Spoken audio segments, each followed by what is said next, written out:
Ramadan first நோன்பு ஆரம்பித்த உடனேயே நம்ம திருக்குரானை ஓத ஆரம்பிச்சிருவோம்.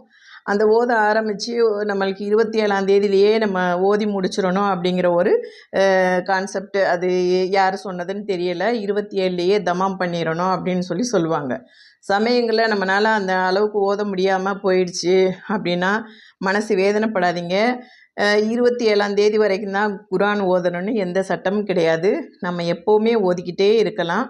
ஒரு நாளைக்கு முடிஞ்ச வரைக்கும் நீங்கள் பெருநாள் தொழுகை முடிஞ்சிட்டாலும் அந்த மறுநாள்ல இருந்து நீங்கள் 5 வக்து தொழுகும்போது ஒரு நாளைக்கு 2 பேஜ் நீங்கள் ஓதுங்க.